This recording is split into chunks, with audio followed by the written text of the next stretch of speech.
Okay, मेरी screen visual आप लोगों को कि नहीं? Yes sir. यस। चलिए ठीक है। बेसिकली हम लोग जो है स्ट्रक्चर ऑफ एटम पढ़ रहे हैं। स्ट्रक्चर ऑफ एटम में मैंने आप लोगों को discovery of electron and proton के बारे में बताया था। हम जस्ट फटाफट से रिकॉल कर लेते हैं कि हमने पिछली क्लास में क्या क्या चीजें बताया था। हमने आपको बताया था कि इस संसार में जो भी चीजें हैं, जितनी छोटी से छोटी चीजों के बारे में जानेंगे उतना ही हमारे लिए क्या होगा, बेनिफिट हो जाएगा। तो इसी के लिए हम लोग क्या कर रहे हैं कि छोटे से छोटे एलिमेंट के लिए हम लोग क्या कर रहे हैं, इनकी बातें कर रहे हैं। जिसमें से सबसे पहला था हमारा डिस्कवरी ऑफ इलेक्ट्रॉन। आप सभी को पता है कि डिस्कवरी ऑफ इलेक्ट्रॉन जो था वो किसने किया था? Sir J Thomson. Very good. इन्होंने क्या करा कि एक ना डिस्चार्ज ट्यूब लिया, ठीक है। इन्होंने एक जो है क्या लिया, डिस्चार्ज ट्यूब लिया, और यहां पे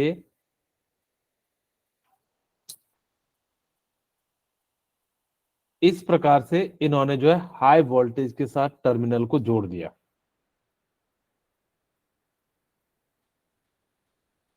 और एक साइड को हम कैथोड मान लेते हैं और एक साइड को हम लोग क्या मान लिया, एनोड मान लिया। बड़े वाले को हम लोग पॉजिटिव मानते हैं एंड छोटे वाले को हम लोग क्या मान लेते हैं, नेगेटिव मान लेते हैं, ठीक है। ओके, तो यहाँ पे हमने जो है क्या मान लिया कि इसको हम कैथोड मानेंगे, तो इसको हमने जो है बड़ा मान लिया। अरे ये क्या हो रहा है, ठीक है। तो इस प्रकार से हमने इसको जोड़ दिया। ये जो टर्मिनल है वो क्या है, कैथोड है,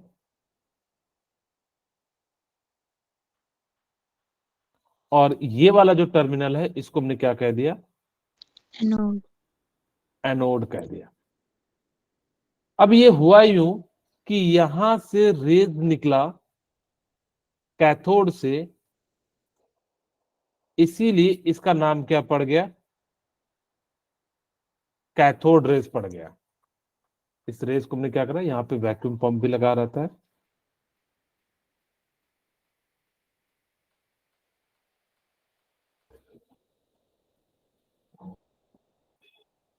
ठीक है। तो यहाँ पे ये वैक्यूम पंप है, मैंने बताया हुआ है, बस सिर्फ आपको क्या करा रहा हूं, रिकॉल करा रहा हूं,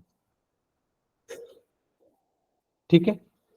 अब यहां पे हमने क्या करा कि फ्लोरोसेंट मटेरियल को ऐड कर दिया। यहां पे हमने क्या कर दिया, फ्लोरोसेंट मटेरियल को ऐड कर दिया। फ्लोरोसेंट मटेरियल क्या होता है, किन्हीं को पता है, क्या नाम था? Sir zinc sulphide. हाँ, वेरी गुड। फ्लोरोसेंट मटेरियल के रूप में हमने क्या यूज कर लिया, जिंक सल्फाइड या ZnS, या इसी को हम लोग लिखते हैं जिंक सल्फाइड।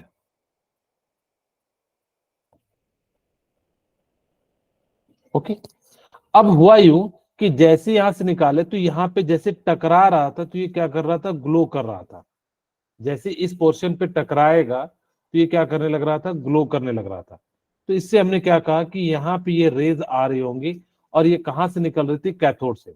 फिर हमने इसका मास देखने के लिए क्या करा कि एक पैडल भी लगा दिया, और इस पे चार्ज देखने के लिए हमने क्या करा कि यहाँ पे पॉजिटिव एंड जो है निगेटिव टर्मिनल का यूज किया। तो हमने देखा कि पॉजिटिव की और जो है क्या हो रहा था, झुक जा रहा था। इसका मतलब है कि इस पे कौन सा चार्ज होगा, नेगेटिव चार्ज होगा। नेगेटिव। और यहाँ पे जो वोल्टेज Negative अप्लाई कर रहे थे वो कितना कर रहे थे, 10,000 वोल्ट का यूज कर रहे थे, यानी कि हाई वोल्ट का यूज कर रहे थे, या हाई वोल्टेज का यूज कर रहे थे। यहाँ पे ब्रैकेट में लिख सकते हो हाई वोल्टेज। ठीक है, Yes, sir. ये क्या था, आपका हाई वोल्टेज था। अब यहां से हमने क्या कहा कि ये जो नेगेटिव पार्टिकल है, इस पार्टिकल को क्या नाम दिया गया, इलेक्ट्रॉन का नाम दिया गया। हमने ये सारी बातें बता दी थी कि क्यों वैक्यूम पंप का यूज करते हैं, क्यों हाई वोल्टेज का यूज करते हैं, ये सारी चीजें जो हमने बता दी थी, इसीलिए बस हम आपको रिकॉल कर रहे हैं। और इस पार्टिकल को इलेक्ट्रॉन कहते हैं, और इसको किसने कहा था, स्टोनी साहब ने जो है कहा था कि ये जो पार्टिकल है उसको हमने क्या नाम दिया, इलेक्ट्रॉन का नाम दे दिया। ओके, जो इलेक्ट्रॉन का मास होता है वो कितना होता है, मास ऑफ इलेक्ट्रॉन कितना हो जाएगा, Sir, 9.1 into 10 to the power minus 31 kg. Very good Divyansh, 9.1 into 10 to the power minus 31 kg। अगर मैं इसी चीज को ग्राम में लिखूं तो क्या हो जाएगा, 9.1 into 10 to the power minus 28 gram. अच्छा, इसका चार्ज कितना हो जाता है, Sir, 1.6 into 10 to the power minus 19 coulombs. Very good. Charge जो हो जाता है, चार्ज ऑफ इलेक्ट्रॉन, वो आपका कितना होता है, minus 1.6 into 10 to the power minus 19 coulomb हो जाता है। तो इस प्रकार से हम लोग क्या कर सकते हैं कि इनकी जो है, इसको जो है डिस्कवर्ड किसने किया था, इसको एक और नाम से जानते हैं, कैथोड रेज के नाम से जानते हैं, ठीक है, या इसको निगेटिव पार्टिकल के नाम से भी जानते हैं, या जो है हम लोग क्या कहते हैं, इसको निगेटिव पार्टिकल के नाम से भी आप कह सकते हो। बेसिकली दो फेमस नेम है, इलेक्ट्रॉन एंड कैथोड रेज के नाम से इसको जाना जाता है।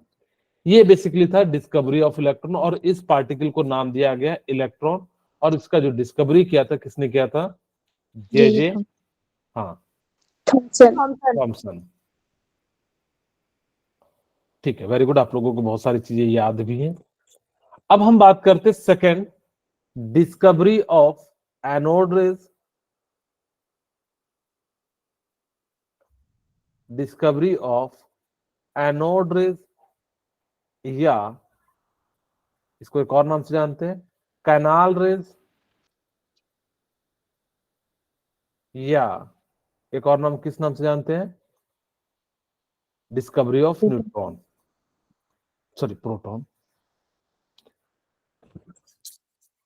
क्या हो जाएगा आपका, प्रोटॉन। इन तीन नाम से हम लोग क्या करते हैं, इनको जानते हैं। इस बार क्या किया गया कि हमने डिस्चार्ज ट्यूब लिया, सारी कंडीशन हमने क्या कर लिया, सेम ले लिया, ठीक है, हमने जो है सारी कंडीशन क्या लिया, सेम लिया। वापस से देखिए, हमने यहाँ पे इधर साइड क्या लिया था, कैथोड, तो वापस हमने जो है कैथोड ले लिया,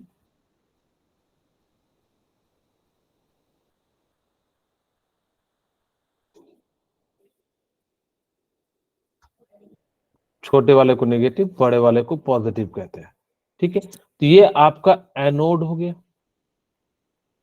एनोड पे पॉजिटिव चार्ज होता है, और ये क्या हो गया, कैथोड।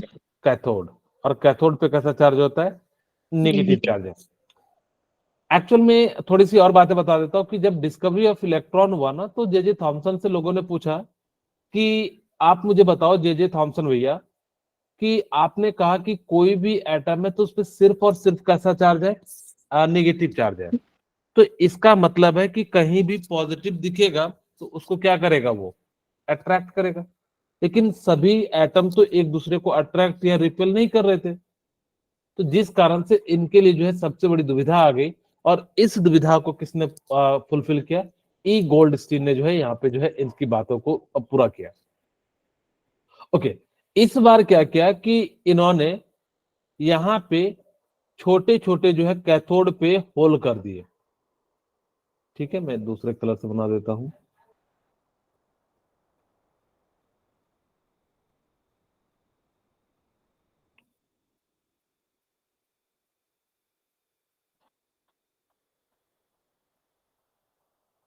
यहाँ पे छोटे छोटे जो है होल कर दिए,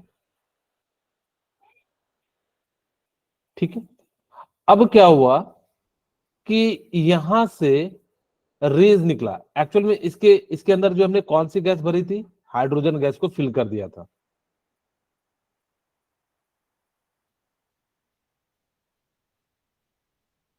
ठीक है, इसके अंदर हमने किसको भर दिया था? हाइड्रोजन गैस को भर दिया था। अब जब हाइड्रोजन गैस भरा हुआ होगा तो ये क्या होगा कि H प्लस साथ में एक इलेक्ट्रॉन टूटेगा। तो ये जो H प्लस था वो किधर की ओर जाना पसंद करेगा?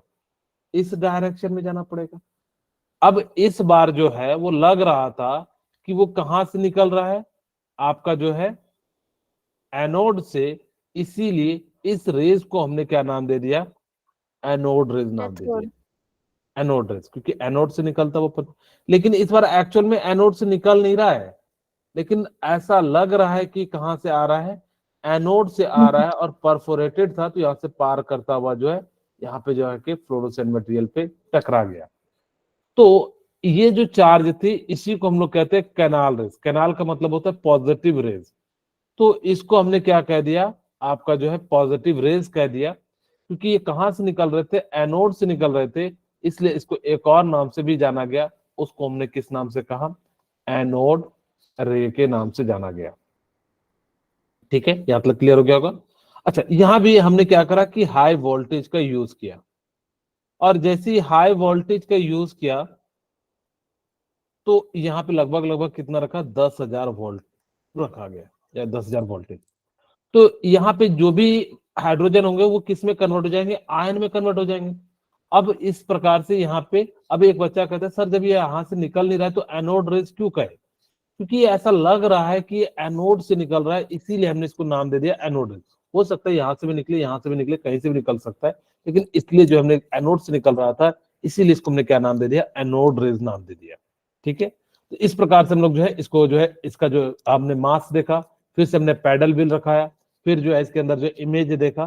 तो इस प्रकार से सारी चीजें देखने के बाद जो है इस पार्टिकल का हमने क्या नाम दे दिया? आपका जो है प्रोटॉन नाम दे दिया। जो प्रोटॉन की डिस्कवरी थी वो किसने किया था? E. Goldstein. Goldstein. ई गोल्ड स्टीन ने किया था। ठीक है, इस पे मास कितना होता है? 1.6 into 1.67। 10 to the minus 27 kg. Very good, -27 kg। थोड़ा नीचे लिख देता हूं।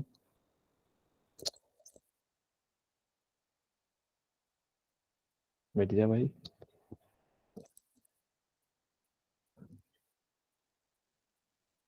ठीक है, ये क्या हो जाता है आपका? Mass equal to 1.67 into 10 to the power -27 kg। अच्छा, ग्राम में कितना हो जाएगा? 1.67 into 10 to the power -24 gram. Charge कितना हो जाएगा? 1.6 into 10 to the 1.602 minus into 10 raised 19. to power minus हाँ, 19. 1.6 into 10 to the power -19 coulomb हो जाएगा। तो इस प्रकार से जो है ये क्या थे? आपके जो है एनोड रेस के थे। मैं यहाँ पे एक टेबल बना देता हूँ तीनों के लिए। अभी हम डिस्कवरी ऑफ न्यूट्रॉन पढ़े नहीं है, लेकिन फिर भी आपको मैं टेबल बना दे रहा हूँ। जब नेक्स्ट क्लास होगी तो हम वहां पे बात कर लेंगे। इस साइड पे हम लोग लिखते हैं पार्टिकल, सारी बातें लिख देते हैं वहीं पे, एक छोटा सा टेबल है। और यहाँ पे हम लोग लिखते हैं discovery, discovered by, discovered by. यहां पे लिख देते हैं मास,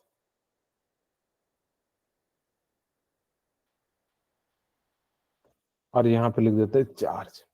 और कुछ तो रहा नहीं ना? और कुछ रहा है क्या? Sir. यहां पे हम बात करते हैं, पहला पार्टिकल है आपका इलेक्ट्रॉन।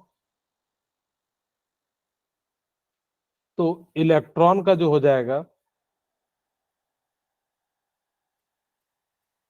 इलेक्ट्रॉन का जो हमने आपको कहा था द गोपी चैन से याद रख लेना, द गोपी चैन।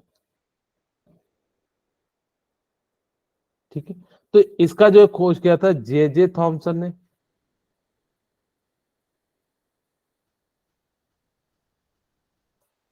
और इसका मास कितना होता है केजी में? 9.1 इंटू 10⁻⁻31 kg। और अगर मैं ग्राम में बात करूं तो कितना हो जाएगा? 9.1 इंटू 10⁻⁻28 ग्राम हो जाएगा। चार्ज की बात करें तो कितना हो जाएगा? -1.6 इंटू 10⁻⁻ कितना हो जाएगा? 19 कूलम। ठीक है, ओके। अब हम बात करते सेकेंड। अब आपके पास क्या है? प्रोटॉन। तो प्रोटॉन का जो होता है वो डिस्कवरी किसने किया था? ई गोल्डस्टीन ने किया था। ठीक है, ई गोल्डस्टीन ने किया था। इसका जो मास होता है वो कितना हो जाता है? 1.672 होता है। हम यहाँ पे अप्रोक्स लिख रहे हैं 10⁻27 kg। और इसको ग्राम में लिखेंगे तो कितना हो जाएगा? 1.67 इंटू 10⁻24 ग्राम। ठीक है, और इसका जो है चार्ज कितना हो जाता है? +1.6 इंटू 10⁻⁻19 कूलम। हमारे पास लास्ट बचा है किसका? है इलेक्ट्रॉन का। तो इलेक्ट्रॉन का जो है क्या हो जाएगा? सॉरी, न्यूट्रॉन का। Neutron. हाँ, न्यूट्रॉन। न्यूट्रॉन का खोज किसने किया था? James Chadwick. ये चैडविक। हाँ, चैडविक। ठीक है, ओके। जेम्स चैडविक ने इसकी क्या किया था? डिस्कवर्ड किया था। इसका मास कितना हो जाता है? अप्रोक्स सेम हो जाता है 1.67 इंटू 10⁻⁻27 kg। और क्या हो जाएगा? 1.67 इंटू 10⁻⁻24 ग्राम। एक्चुअल में यहाँ पे 1.672 होता है और यहाँ पे 1.674 होता है, लेकिन हमारा जो है, और यहाँ पे चार्ज कितना होगा? 0। तो यहाँ पे जो चार्ज होता है वो क्या हो जाता है? आपका 0 हो जाता है। तो इसको याद रखना। यहाँ पे 10 से क्या हो जाता है? थॉमसन, ई से इलेक्ट्रॉन, जी से गोल्डस्टीन, पी से प्रोटॉन, सी एस से चैडविक एंड एन से क्या हो जाता है? न्यूट्रॉन हो जाता है। इस प्रकार से जो है खोज किया था।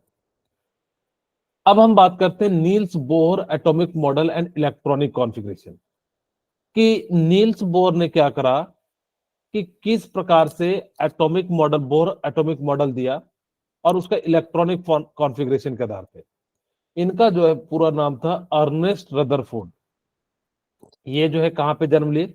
30 अगस्त को जो है स्प्रिंग ग्रोव में ये जो है क्या के जन्म किए थे 1871 में। Okay, he was known as the father of nuclear physics. अगर आपसे पूछा जाए कि फादर ऑफ न्यूक्लियर फिजिक्स किसे कहा जाता है? बोलिए। अर्नेस्ट रदरफोर्ड को हम लोग क्या कहते हैं? Father of. यही है न्यूक्लियर फिजिक्स के दाता। ठीक है, इन्होंने ही बहुत सारी बातें कही थी, इसीलिए इनको हम लोग कहते हैं father of nuclear physics. Nuclear physics का मतलब होता है जो न्यूक्लियस के बारे में बात करते हैं। जैसे हम लोग पढ़ भी रहे हैं न्यूक्लियस के अंदर क्या है? इलेक्ट्रॉन, प्रोटॉन, न्यूट्रॉन वगैरह वगैरह। ठीक है, न्यूक्लियस के अंदर तो वैसे न्यूट्रॉन प्रोटॉन ही होते हैं, लेकिन इलेक्ट्रॉन क्या होते हैं? न्यूक्लियस के चारों ओर रिवॉल्व करते हैं। इसी को हम कहते हैं फादर ऑफ न्यूक्लियर फिजिक्स। तो इन्होंने ही बहुत सारी बातें जो है बताई थी, और कैसे कैसे बताई थी एक एक करके हम लोग जो पढ़ते हैं। He is the famous for his work on radio activity and discovered of the nucleus of an atom with gold foil experiment. इन्होंने क्या करा कि ये जो ना वर्क कर रहे थे रेडियो एक्टिव एलिमेंट पे, बहुत ही famous of his work on radio activity and discover the nucleus of an atom with the gold foil experiment. और इन्होंने क्या करा कि गोल्ड फॉयल का जो है एक्सपेरिमेंट किया, और आपको पता है गोल्ड फॉयल से ही हमें पता लगा कि उसके अंदर न्यूक्लियस होता है। Okay, Rutherford model of an atom कि रदर ने क्या कहा? बेसिकली इन्होंने बताया, Ernest Rutherford was interested know how the electron are arrange with an atom. ये जो इलेक्ट्रॉन है वो किस प्रकार से अरेंज है, कहां पे होंगे? जैसे मैं कहूं कि आपके सामने ये न्यूक्लियस है, कहां पे इलेक्ट्रॉन होंगे? यहां होंगे या कहीं पर्टिकुलर एक जगह खड़े होंगे?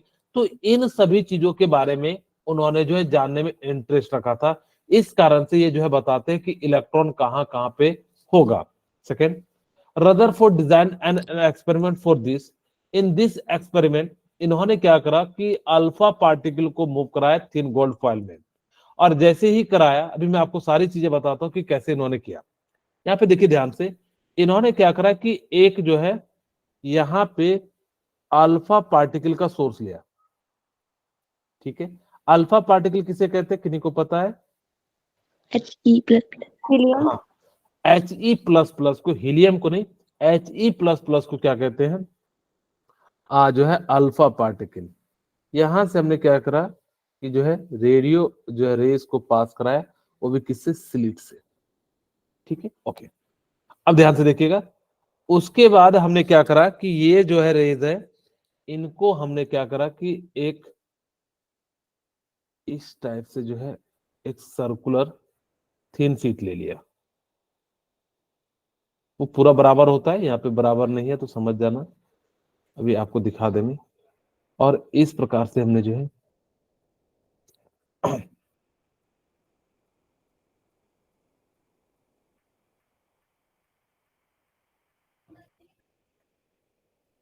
ठीक है, यहाँ पे हमने क्या करा कि एक गोल्ड फाइल ले लिया,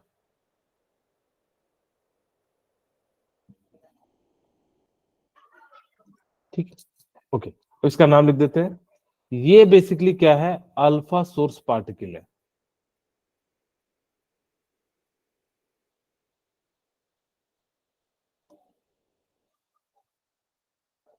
और अल्फा पार्टिकल हम किसे कहते हैं? Alpha source particle. Alpha particle किसे कहते हैं? ध्यान रखिएगा, He++ को कहते हैं, या He+2 को हम लोग क्या कह देते हैं? अल्फा पार्टिकल कह देते हैं, ठीक है।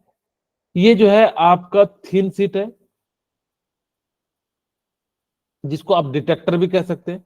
यहाँ पे हमने क्या किया हुआ है? फ्लोरोसेंट मटेरियल को लगाए हुए हैं।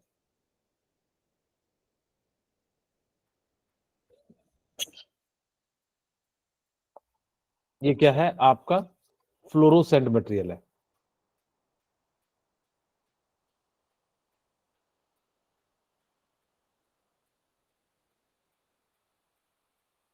ठीक है। ये जो है बेसिकली इसका नाम क्या है? गोल्ड फॉइल है। Gold file. इसकी थिकनेस ना बहुत ही कम लेते हैं, करीब करीब 0.004 mm लेते हैं, यानी कि बहुत ही कम थिकनेस लेते हैं। आपको मैं समझाऊंगा क्यों उसकी थिकनेस लेते हैं, ठीक है। अब यहाँ पे जैसे ही अल्फा सोर्स पार्टिकल से यहां से रेज निकालते हैं, तो ये आपका अल्फा पार्टिकल है। अब जैसे ये अल्फा पार्टिकल है, यहां से निकलेगा, ये गोल्ड फॉइल पे जाके क्या कर जाएगा? टकरा जाएगा, ठीक है। ध्यान सुनना, अब आपके मन में आएगा कि सर हमने अल्फा पार्टिकल ही क्यों लिया, गामा बीटा क्यों नहीं लिया? तो गामा बीटा लेते तो इस गोल्ड फाइल से बीचों बीच बीचों बीच जो है क्या कर जाएगा? क्रॉस करते हुए चले जाएगा। ऐसे समझो कि मान लो कि अगर सन की लाइट है, वो ग्लास से कैसे बीचों बीच पार हो जाता है? होता है कि नहीं होता है? सिमिलरली अगर यहाँ पे क्या होता, gamma rays and beta raise लेते हैं, तो ये क्या हो जाता कि आसानी से जो है क्या हो जाता है? ये जो है पास कर जाता। इसीलिए अल्फा पार्टिकल यहाँ पे जो है अल्फा पार्टिकल है। दूसरा, एक बच्चा मुझसे पूछा है कि सर यहाँ पे गोल्ड फॉइल ही क्यों यूज करते हैं? कोई मुझे बताना चाहेंगे गोल्ड फॉइल ही क्यों यूज करते हैं? सर वो बहुत थिन थी। सर बिकॉज गोल्ड की डेंसिटी बहुत हाई होती है। दो रीजन थे बेसिकली। गोल्ड फॉइल को सेलेक्ट करने के हमारे पास बेसिकली दो रीजन थे। पहला रीजन था कि इसकी मेलेबिलिटी बहुत अच्छी थी, ठीक है, इसकी मेलेबिलिटी क्या थी? हाई थी।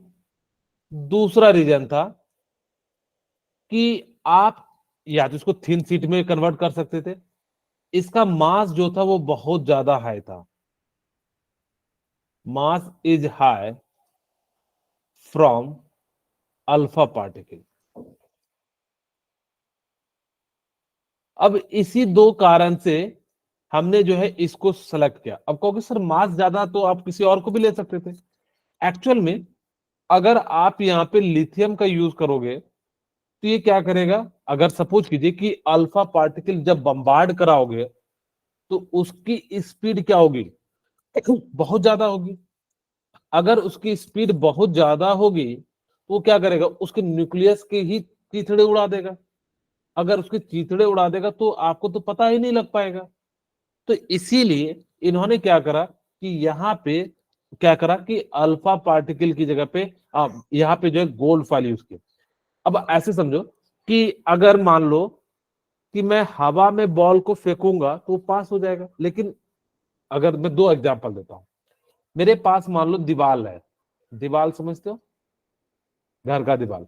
सर ओके, अब यहाँ पे आप अगर मैं दो तरह, एक है ये वॉल है और दूसरा है प्लास्टिक का वॉल, यानी कि जो थिन पन्नी वाला है। अब मैं पूरी ताकत से फेंकूंगा तो ये जो प्लास्टिक वाला वॉल है ये क्या हो जाएगा, अगर मैंने पूरी ताकत से फेंका तो ये क्या हो जाएगा कि इसके बीचों बीच क्रॉस कर जाएगा, इसको फाड़ते हुए निकल जाएगा। लेकिन अगर मैंने यहाँ पे बहुत ज्यादा मजबूत किया, मैं कितना भी ताकत लगा लूं तो ये कभी नहीं होगा कि इसके बीचों बीच जो है क्या हो जाए, ये पास कर जाए। तो इसीलिए हमने यहाँ पे क्या लिया, थोड़ा सा हैवी एलिमेंट लिया, ताकि कि ऐसा ना हो कि इसके ही चीथड़े उड़ाते हुए जो है चले जाए। ठीक है, तो इसीलिए हमने क्या करा कि गोल्ड फॉइल का यूज किया। ठीक है, ओके। अब दूसरा क्वेश्चन है कि सर इसकी थिकनेस हमने कम क्यों लिया।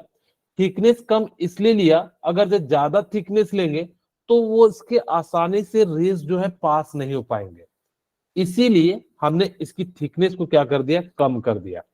ओके, अब यहां तक तो हमें समझ में आ गया। अब इसका कंक्लूजन क्या है तो ध्यान से सुनिएगा कि जब हमने यहां से पास कराया, मेरे पास एक गैप है कि नहीं, मैं यहाँ पे समझा देता हूं फिर आपके लिए जो मिटा दूंगा। ठीक है, अब हुआ क्या कि यहाँ पे हमने क्या करा कि जब इस न्यूक्लियस, मान लीजिए कि ये न्यूक्लियस है और ये जो न्यूक्लियस है, और यहां से हमने क्या करा कि पास कराया, अगर जब खाली होगा तो यहां से बीचों बीच इसके पास हो जाएगा, होगा कि नहीं होगा, बोलिए। Yes sir, yes sir. लेकिन अगर यहाँ पे हम क्या करें कि अगर जब न्यूक्लियस के पास होगा तो क्या हो जाएगा, यहां से टकराएगा और ये ऊपर की ओर चले जाएगा। सिमिलरली यहां से टकराएगा, ये नीचे की ओर चले जाएगा। अगर 180 पे टकराएगा तो रिबॉन्स हो जाएगा। ठीक है, बोलिए। अच्छा, मैं एक छोटा सा क्वेश्चन पूछता हूं आप सभी से, आप लोग आंसर दीजिएगा। इसका डायरेक्शन नीचे क्यों नहीं हुआ, जैसे मान लो ये न्यूक्लियस है, इससे टकराने के बाद ये ऐसा क्यों नहीं हुआ, सपोज करो यहां से रे आया, ये ऐसा क्यों नहीं गया। हाँ जी बताइए, कोई बताना चाहेंगे, ऐसा क्यों नहीं हुआ को, ये क्यों भागा नीचे की ओर, क्यों नहीं भागा। सर क्योंकि इनको बहुत स्पीड से फेंका था। तो फेंका तो कोई दिक्कत ही नहीं है, तब तो ये तो या तो ऐसे भी जा सकता था, लेकिन हमने ऊपर की डायरेक्शन की ओर क्यों लिया, इसका रीजन क्या है। हाँ पॉजिटिव। जी, हाँ जी बोलिए दिव्यांश। सर हाँ, न्यूक्लियस पॉजिटिव होता है सर, वेरी और गुड, हाँ सर और बिल्कुल। इलेक्ट्रॉन के चारों ओर घूम रहे तो सर, तो वो नेगेटिव की तरफ गया। हाँ, यहाँ पे देखिए, आपको मैंने बताया कि अल्फा जो पार्टिकल है उस पे चार्ज कैसा है,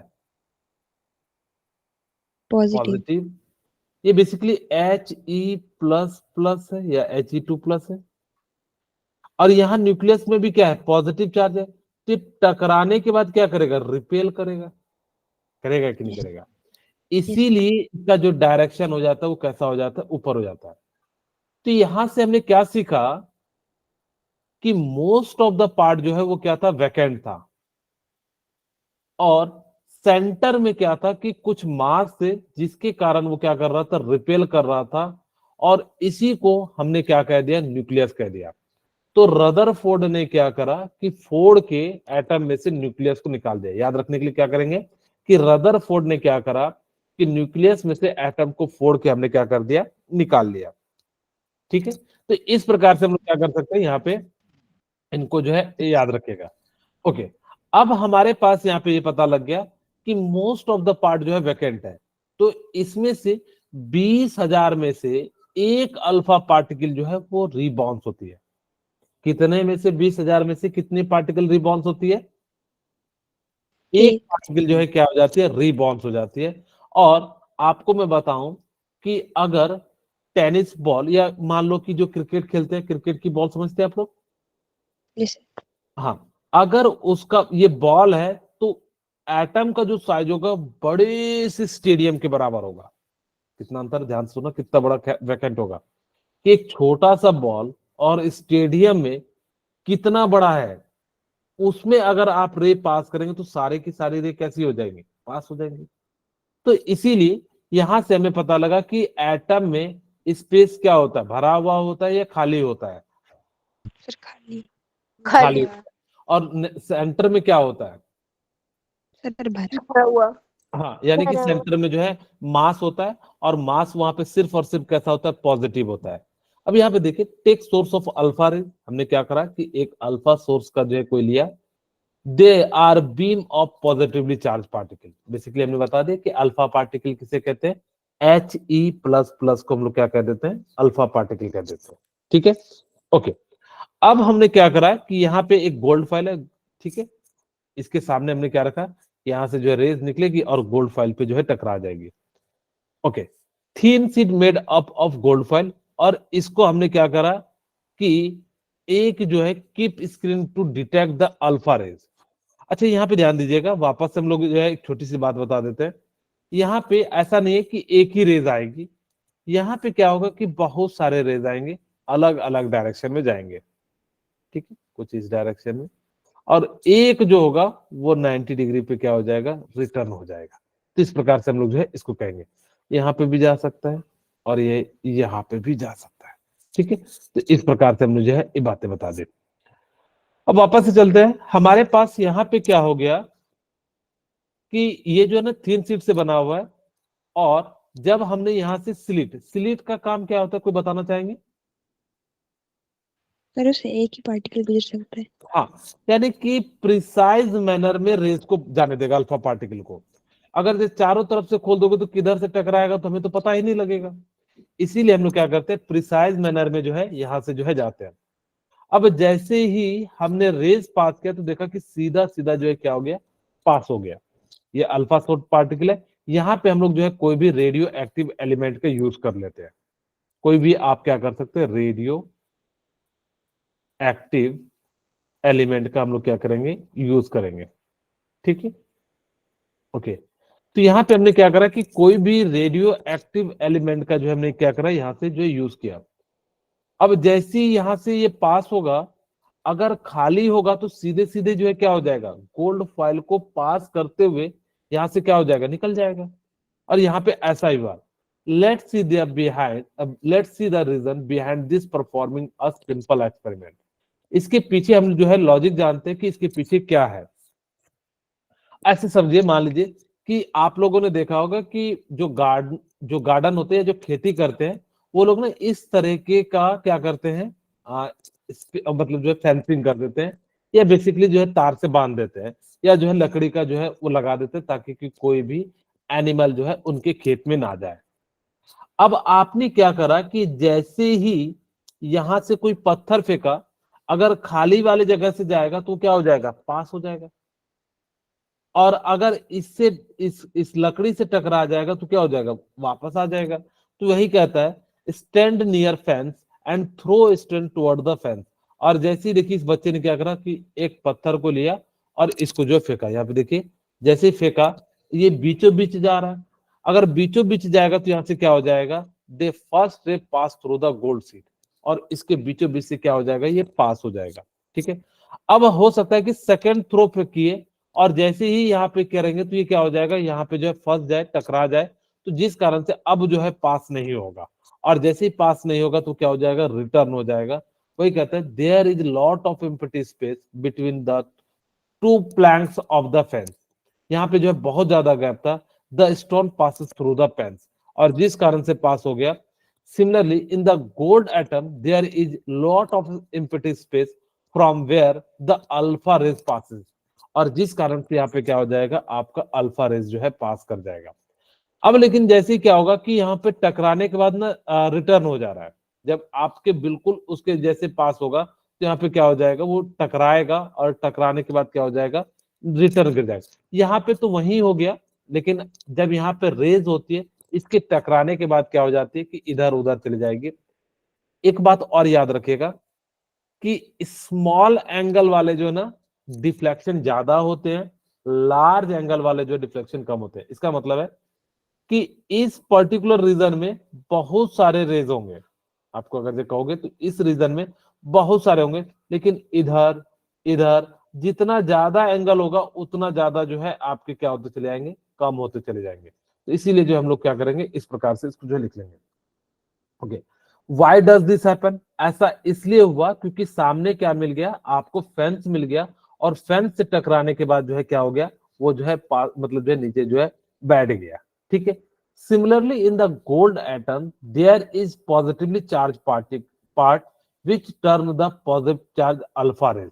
और वो क्या कर रहा था, यानी कि टर्न कर दे रहा था, यानी कि इस रेज को ये क्या कर रहा था, बैंड कर दे रहा था या जो है मोड़ दे रहा था, जिस कारण से ये जो है रेस क्या हो गए, इधर उधर जो है डिफ्लेक्शन करने लगा। अब हम बात करते हैं गोल्ड फॉयल एक्सपेरिमेंट। अब जैसे यहाँ पे देखिए कितनी सारी रेस जो है आज जो है यहाँ पे जा रही है, तो इस प्रकार से जो है आपको मोस्ट ऑफ द रेस जो है वो क्या हो जाते हैं, पास हो जाते हैं, लेकिन कुछ जो होते हैं वो कितने हो जाते हैं, डिफ्लेक्ट हो जाते हैं। वही कहते हैं majority of the rays passes through the gold sheet. जो मेजोरिटी होंगे वो सभी के सभी क्या हो जाएंगे, गोल्ड फॉयल सीट से पास हो जाएंगे। This shows that the part from which the positively charged alpha rays turn back very small size compared to empty space। मैंने आपको बताया कि कैसे याद रखिएगा। हाँ जी बोलिए सोनाली। ओके ठीक है। सर ये रदरफोर्ड के मॉडल के सर कुछ ड्रॉबैक्स भी थे ना? हाँ बिल्कुल थे, आपको भी समझाऊंगा कि क्या क्या डिमेरिट थे, थोड़ी देर में आपको समझ में आ जाएगा। ठीक है ओके। अब यहाँ पे क्या हुआ कि आपको बस इतना से याद रखना कि गोल्ड फॉयल एक्सपेरिमेंट बताता है कि most of the empty space होते हैं और सेंटर में क्या होता है, हैवी मास होता है, जिसको हम लोग क्या कहते हैं, न्यूक्लियस कह देते हैं। ठीक है, बोलिए यहां तक क्लियर हो गया? Yes, sir. अब इसी चीज को अलग Yes, अलग yes, तरीके sir. से लिखते हैं। कंक्लूजन ऑफ रदरफोर्ड एक्सपेरिमेंट ये बताता है कि किसी भी एटम के सेंटर में क्या होता है, न्यूक्लियस होता है। आपको याद रखना है, कैसे याद रखोगे, रदरफोर्ड ने क्या बताया था कि न्यूक्लियस की डिस्कवरी को बताया था। इन also given following important information about the nucleus of an atom. और न्यूक्लियस में कैसा चार्ज होगा, पॉजिटिवली चार्ज होगा, और न्यूक्लियस जो होगा वेरी डेंस एंड हार्ड होगा। इसी कारण से वो क्या कर रहा था, रिटर्न कर रहा था। Nucleus of an atom very small as compared to the size of atom whole. तो कितना साइज हो जाता है, आपको एक और बात याद रख लेना है, मैं यही लिख देता हूं, इसको चेंज कर देता हूं मार्कर को।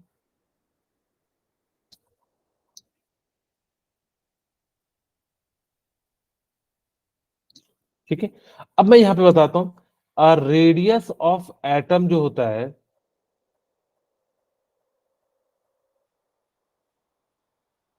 उसका साइज होता है करीब करीब 10⁻⁻10 होता है। लेकिन रेडियस ऑफ न्यूक्लियस जो होता है वो कितना हो जाता है,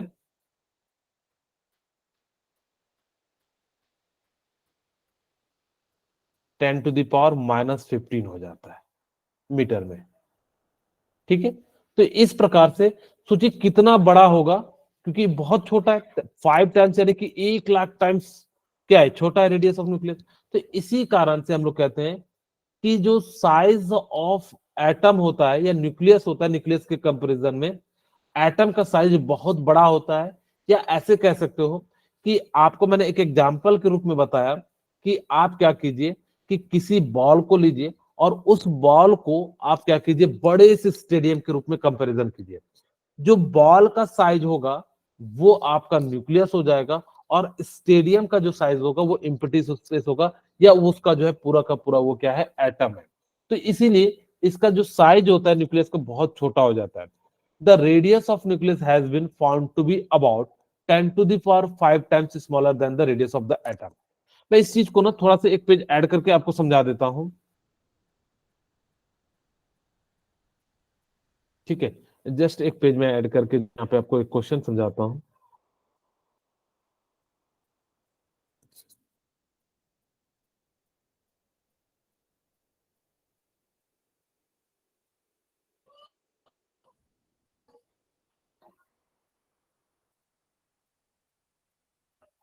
ओके, अब देखिए ध्यान से, मेरी स्क्रीन विजुअल हो रही है।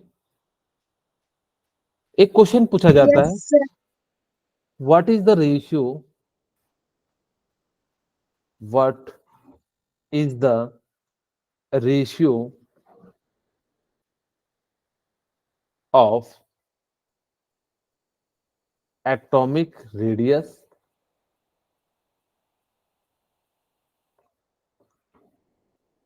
And nucleus radius.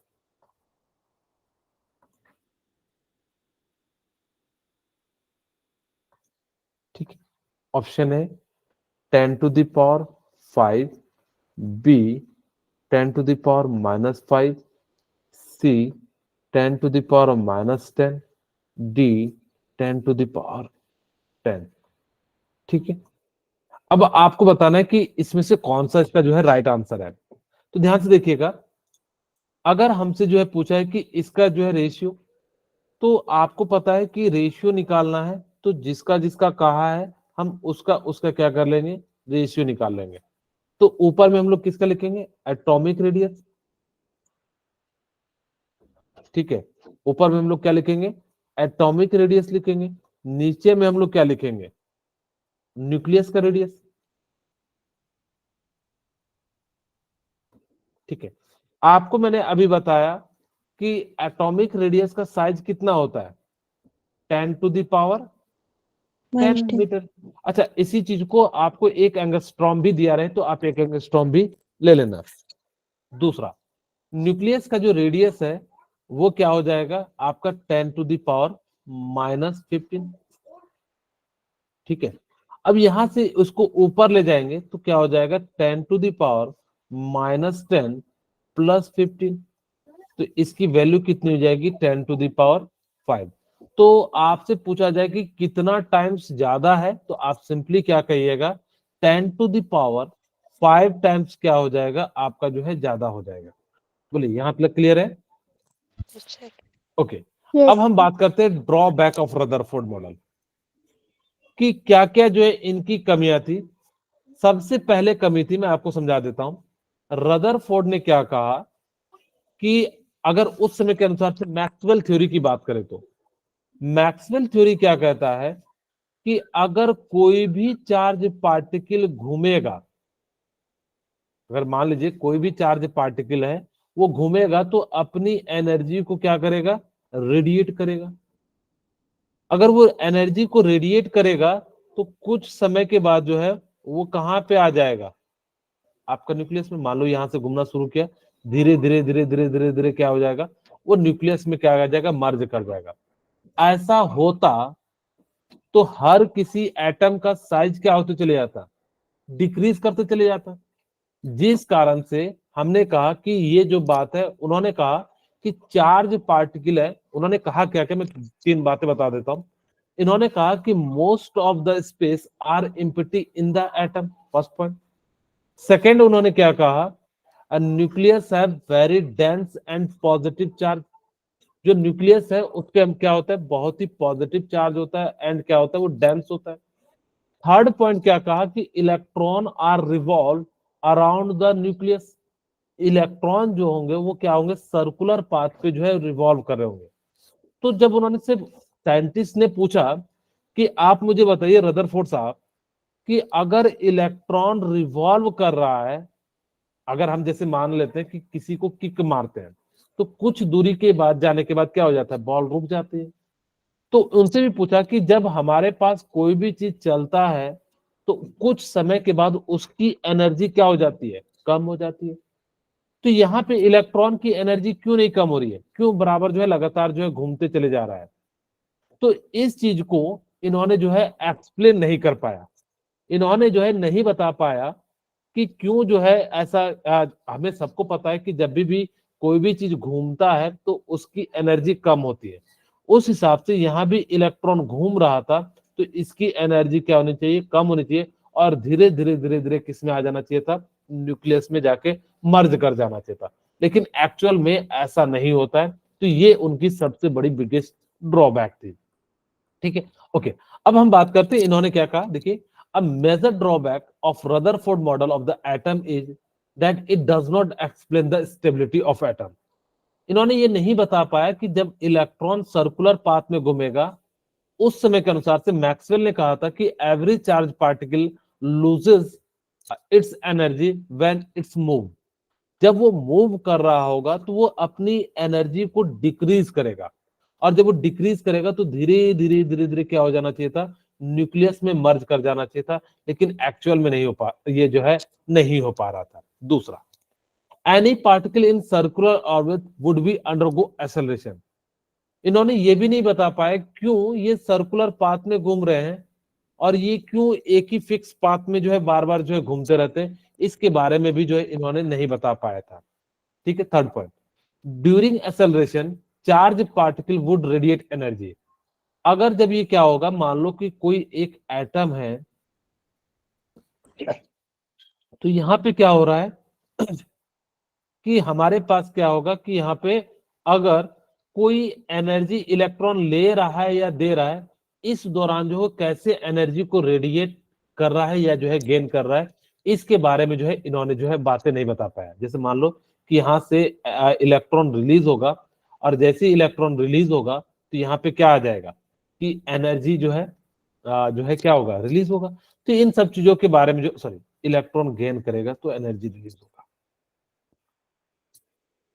ठीक है, अगर इलेक्ट्रॉन गेन किया तो एनर्जी क्या करेगा, यहां से रिलीज करेगा। तो इनके बारे में जो है इन्होंने जो है ये बातें नहीं बता पाए थे कि आखिर ऐसा क्यों हो रहा है, इन सब चीजों के बारे में नहीं बता पा रहे थे। Thus the revolving electron would lose energy and finally fall into the nucleus। ये बात जो है मैंने बता दिया, क्योंकि इसके अनुसार से जो है अगर फॉल कर जाएगा तो एटम क्या हो जाएगा, अनस्टेबल हो जाएगा, और अनस्टेबल हो जाएगा तो जिस कारण से हम लोग कहेंगे कि जो है मॉडल जो है काफी ज्यादा जो है गलत है। If there were so, the atom should be highly unstable and hence matter would not exist in the form that we know। और इस कारण से क्या हो जाएगा कि अनस्टेबल हो जाएगा और मॉलिक्यूल्स जो है वो आपका एग्जिस्ट नहीं करेगा। We know that atom are quite stable। और आप सभी को पता है कि जो एटम होते हैं वो क्या होते हैं, आपके जो है स्टेबल होते हैं। अब हम बात करते हैं electronic configuration of first 18 element. आप सभी को पता है कि जो इलेक्ट्रॉनिक कॉन्फ़िगरेशन है, जो किसी भी ऑर्बिट में मैक्सिमम इलेक्ट्रॉन जो होगा वो कितना पाया जाएगा, 2n² पाया जाएगा। ये पता है आपको, बोलिए। ठीक है, फर्स्ट सेल में कितने इलेक्ट्रॉन पाए जाएंगे, n की वैल्यू आप क्या ले सकते हैं, 1 2 3 एंड सो ऑन। ठीक है, तो ये जो फर्स्ट सेल है, तो फर्स्ट सेल में कितने इलेक्ट्रॉन पाए जाएंगे, थोड़ा नीचे बना देता हूं। ठीक है, यहाँ पे देखिए,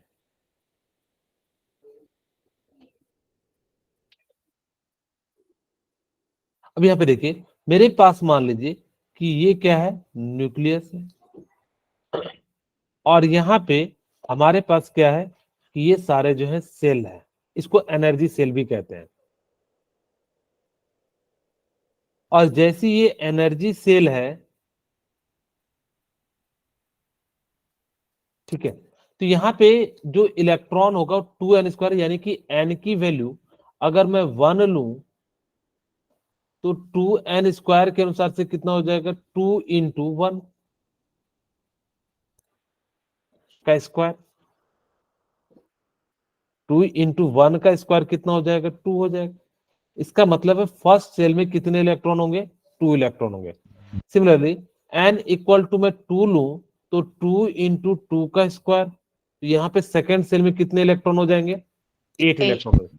और n = मैं 3 लूं तो कितने इलेक्ट्रॉन हो जाएंगे, 2 × 3 का स्क्वायर, इसका मतलब कितना आ गया, 18 आ गया। ये जो है मैक्सिमम इलेक्ट्रॉन है, किसी भी ऑर्बिट में मैक्सिमम कितने इलेक्ट्रॉन पाए जाते हैं, तो आप कहोगे फर्स्ट में 2, सेकंड में 8 एंड थर्ड में 18।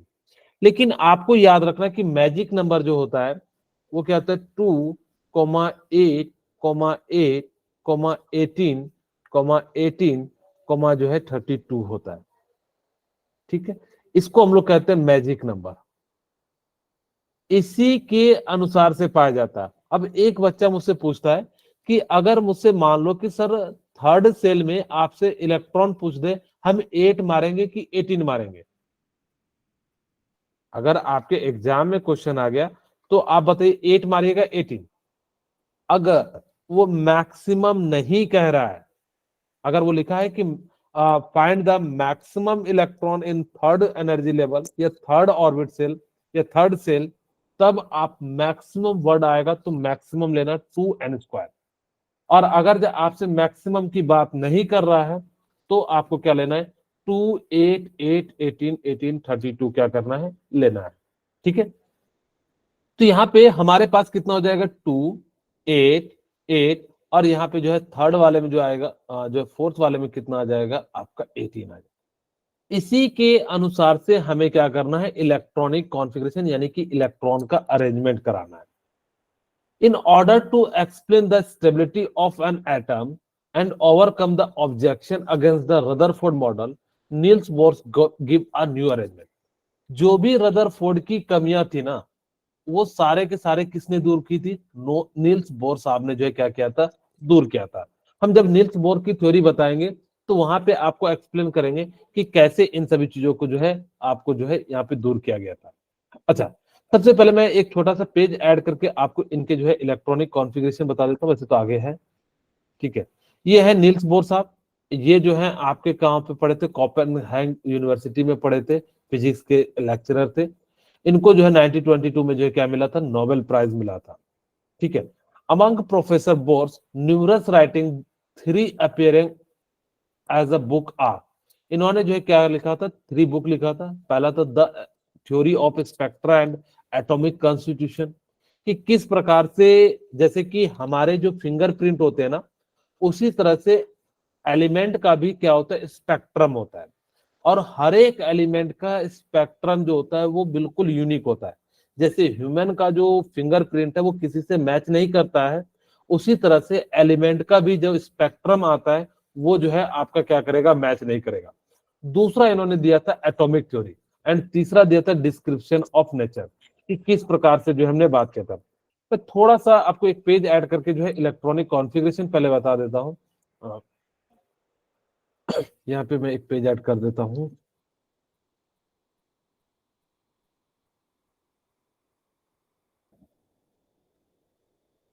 ठीक है, ओके।